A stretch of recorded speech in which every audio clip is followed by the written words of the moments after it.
देवी कवच। इस प्रकार हम आपको देवी कवच सुनाते हैं। मार्कंडेय ऋषि बोले, हे पितामह, आप हमें कोई ऐसा परम गुप्त साधन बताइए जिसके द्वारा मनुष्य को सभी प्रकार से रक्षा हो और जो अभी तक आपने किसी को बताया भी न हो।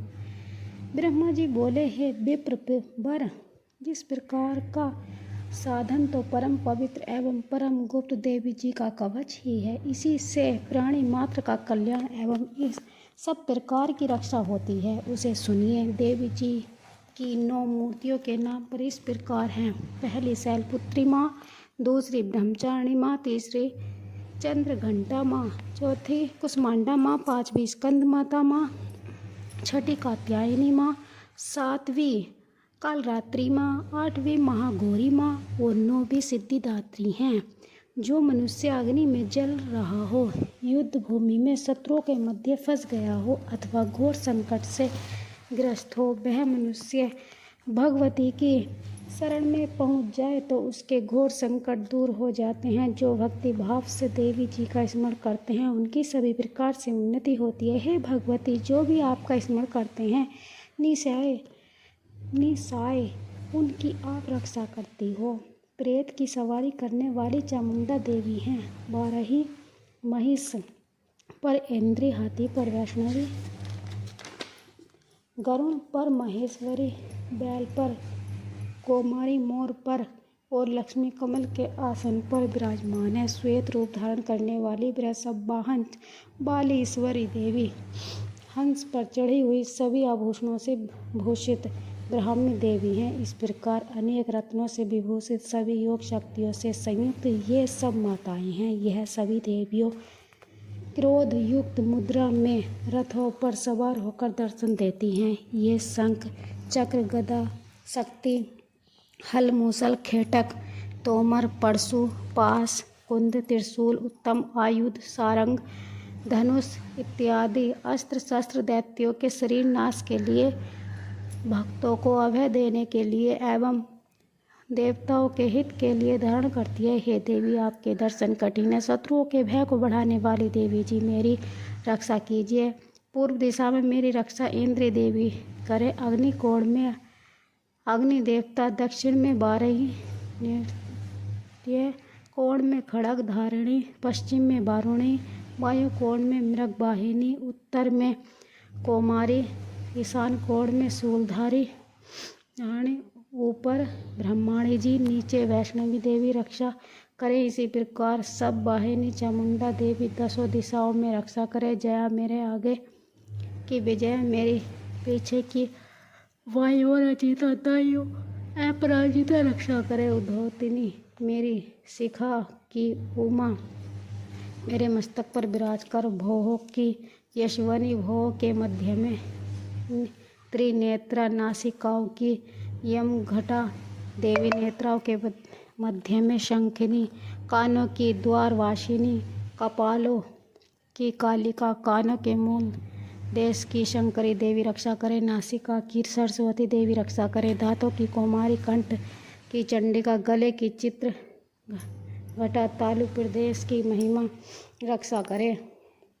प्रदेश की चिबुक की कामाक्षी, वाणी की सर्व मंगला, ग्रीवा की भद्रकाली, पृष्ठ अस्थियों की धनुधरी रक्षा करे। कंठ से बाहरी भाग की नीलग्रीवा, कंठ नालिका की नलकुबरी, दोनों कंधों की खंगनी एवं मेरे भुजाओं की ब्रजधारणी रक्षा करे। दोनों हाथों की दंडिनी, अंगुलियों की अंबिका, नाखूनों की शूलेश्वरी, कुक्षी की कुलेश्वरी रक्षा करे। हृदय की ललिता देवी, उदर की शूलधारिणी रक्षा करे। स्तनों की मद देवी, मन की शोक विनाशिनी, नाभि की कामिनी, गुप्त इंद्रिय की गुहेश्वरी, लिंग की भूतकामिनी, गुदा की महिषवाहिनी रक्षा करें। कटी की भगवती, घुटनों की विंध्यवासिनी, जंघाओं की महाबली देवी रक्षा करें। कुल्फों की नारसिंह, पाव के तलुओं की तेजस्वी, अंगुलियों की श्रीधरी देवी और तलुओं की पर्वतवासिनी रक्षा करें। नाखूनों की दष्टा कराली, केशों की उद्र केशिनी, रोम छिद्रों की कौमारी और त्वचा की वाघीश्वरी रक्षा करे। रक्त मज्जा वसा मांस अस्थियों एवं मैदे की पार्वती, अंतड़ियों की कालरात्रि, पित्त की मुकुटेश्वरी रक्षा करे। पद्म कोश की पद्मावती, कफ की चूड़ामणि, नाखूनों के तेज की ज्वालामुखी, सभी संधियों की अभेदा देवी रक्षा करे। हे ब्रह्मणि, आप मेरे वीर्य की रक्षा करें। छाया की छत्रेश्वरी और मन बुद्धि अहंकार की धर्म धारणी रक्षा करे। प्राणी की कल्याण सोहना और सब स्पर्श रूप रस गंध इन 5 इंद्रियों की योगिनी, सत्व रज तम की नारायणी सर्वदा रक्षा करे। आयु की बाराही, धर्म की वैष्णवी, यश एवं कीर्ति की लक्ष्मी तथा धन विद्या की चक्राणी रक्षा करे। इंद्राणी, मेरे गोत्र की चंडिका, मेरे पशुओं की महालक्ष्मी, मेरे पुत्रों की भैरवी मार्या की रक्षा करे। मेरे पथ की सुपथा, मार्ग की क्षेम कहीं, राजा के दरबार में महालक्ष्मी एवं सभी दिशाओं में स्थिर होकर विजय मेरी रक्षा करे। और जो भी स्थान कवच में नहीं आए और जो अरक्षित है उन स्थानों की पाप नाशनी जयंती देवी रक्षा करे। मनुष्य आदि अपना मंगल चाहता है तो एक कदम भी बिना कवच कहीं न जाए। जब भी आप बाहर जाए तो अपने पूरे शरीर के लिए कवच धारण करें। कवच से नित्य रक्षित मनुष्य जहाँ जहाँ भी जाता है वहीं से उसे धन का लाभ तथा सभी कामनाओं की सिद्धि प्राप्त होती है। पृथ्वी पर उस पुरुष को ऐश्वर्य अतुल संपत्ति प्राप्त होती है। वह मनुष्य निर्भय हो जाता है। युद्ध भूमि में कोई भी उसे नहीं जीत सकता। त्रिलोक भर में पूजा जाता है। यह देवी कवच देवताओं को दुर्लभ है। इसको अत्यंत श्रद्धा के साथ सावधान होकर जो तीनों संध्याओं में नित्य पढ़ लेता है उसे देवी कला प्राप्त होती है। कोई भी उसे तीनों लोकों में पराजित नहीं कर सकता। उसे अकाल मृत्यु नहीं आती। वह 100 वर्ष से भी अधिक आयु पाता है। यह कवच उसका तेज, यश और कीर्ति बढ़ा देता है।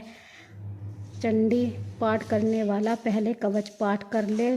जब तक पर्वत वन काननों के साथ यह पृथ्वी टिकी रहती है वन काननों के साथ यह पृथ्वी टिकी रहती है, तब तक ऐसे पुरुष की संतति होने पर महामाया की कृपा से देव दुर्लभ परम स्थान की प्राप्ति होती है। कवच का पाठ करने वाला सुंदर रूप को पाकर सदाशिव के साथ आनंद पाता है। तो ये है देवी माता का कवच। इस प्रकार देवी कवच हमको धारण करना चाहिए और अपने घर में सुबह दोपहर शाम देवी कवच का स्मरण जरूर करना चाहिए। आपको ये वीडियो चलाकर रख देनी है। इस प्रकार देवी कवच धारण करें। जय माता दी। इस प्रकार ये देवी कवच था। तो थैंक यू, धन्यवाद आपने ये वीडियो सुनी। हम आपको सुनाते हैं। धन्यवाद। श्री अर्गला स्रोत। श्री मार्कंडेय जी बोले, जयंती मंगला काली भद्रकाली कपालिनी दुर्गा क्षमा शिवा धात्री स्वधा स्वधा आदि देवियों को मेरा नमस्कार हो। हे चामुंडे देवी, समस्त प्राणियों के दुख निवारण करने वाली आपकी जय हो। सर्वव्यापक देवी कालरात्रि आपकी जय हो। मधु तथा कैकव दैत्यों का दलन करने वाली ब्रह्मा जी को वर देने वाली आपको नमस्कार हो। हे देवी, आप मुझे सुंदर रूप दो, जय दो, यश दो तथा क्रोधित शत्रुओं का नाश करो। महिषासुर का नाश करने वाली भक्तों की सुखदाता देवी जी को नमस्कार हो। मुझे रूप दो, जय दो, यश दो, शत्रुओं का नाश करो। हे रक्त बीज का वध करने वाली देवी और चंडमुंड असुरों का नाश करने वाली माता, मुझे सुंदर रूप दो, जय दो, यश दो, शत्रुओं का वध करो। हे पाप नाशक चंडी के जो सर्वदा भक्ति पूर्वक आपके चरणों में मस्तक झुकाते हैं, उन्हें रूप दो, जय दो, यश दो, शत्रुओं का नाश करो। सभी व्याधियों का नाश करने वाली चंडी के जो आपकी भक्ति पूर्वक स्तुति करते हैं, उन्हें रूप दो, जय दो, यश दो, शत्रुओं का नाश करो। हे देवी जी, आप मुझे सौभाग्य, आरोग्य और परम सुख दो। रूप दो, जय दो, शत्रुओं का विध्वंस करो। मेरा कल्याण कीजिए और उत्तम धन संपत्ति दीजिए। रूप दो, जय दो, यश दो, शत्रुओं का नाश करो। हे माता, आपके चरणों पर देवता और स्तुत्य दोनों ही अपने मुकुट की मणियाँ खींचते रहते हैं। हे मातेश्वरी, अपने भक्त को विद्वान, यशवान, लक्ष्मीवान करो। बड़े बड़े अभिमानी दैत्यों के अभिमान चूर्ण करने वाली चंडी के मैं आपको प्रणाम परमेश्वरी करता हूँ।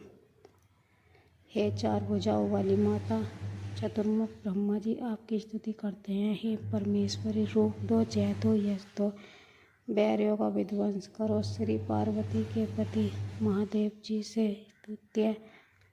हे परमेश्वरी, रूप दो, जय दो, यश दो, शत्रुओं का नाश करो। हे देवी, आप तो कठोर भुजदंड रखने वाली दैत्यों का भी घमंड नाश कर देती हैं।